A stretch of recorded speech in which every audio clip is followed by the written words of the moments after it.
Dr. Martin Luther King Jr., in a 1968 speech where he reflects upon the civil rights movement, states, "In the end, we will remember not the words of our enemies, but the silence of our friends." As a teacher, I've internalized this message. Every day, all around us, we see the consequences of silence manifest themselves in the form of discrimination, violence, genocide, and war. In the classroom, I challenge my students to explore the silences in their own lives through poetry. We work together to fill those spaces, to recognize them, to name them, to understand that they don't have to be sources of shame. In an effort to create a culture within my classroom where students feel safe sharing the intimacies of their own silences, I have 4 core principles posted on the board that sits in the front of my class, which every student signs at the beginning of the year. Read critically, write consciously, speak clearly, tell your truth. I find myself thinking a lot about that last point, tell your truth. And I realized that if I was going to ask my students to speak up, I was going to have to tell my truth and be honest with them about the times where I failed to do so. So I'd tell them that growing up, as a kid in a Catholic family in New Orleans, during Lent, I was always taught that the most meaningful thing one could do was to give something up. Sacrifice something you typically indulge in to prove to God you understand His sanctity.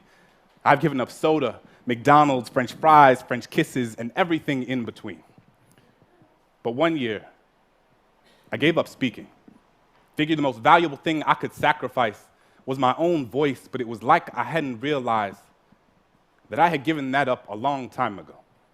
I had spent so much of my life telling people the things they wanted to hear instead of the things they needed to. Told myself I wasn't meant to be anyone's conscience because I still had to figure out being my own, so sometimes I just wouldn't say anything, appeasing ignorance with my silence, unaware that validation doesn't need words to endorse its existence. When Christian was beat up for being gay, I put my hands in my pocket and walked with my head down as if I didn't even notice. Couldn't use my locker for weeks because the bolt on the lock reminded me of the one I had put on my lips when the homeless man on the corner looked at me with eyes up, merely searching for an affirmation that he was worth seeing. I was more concerned with touching the screen of my Apple than actually feeding him one. When the woman at the fundraising gala said, "I'm so proud of you. It must be so hard teaching those poor, unintelligent kids," I bit my lip because apparently we needed her money more than my students needed their dignity. We spend so much time listening to the things people are saying that we rarely pay attention to the things they don't.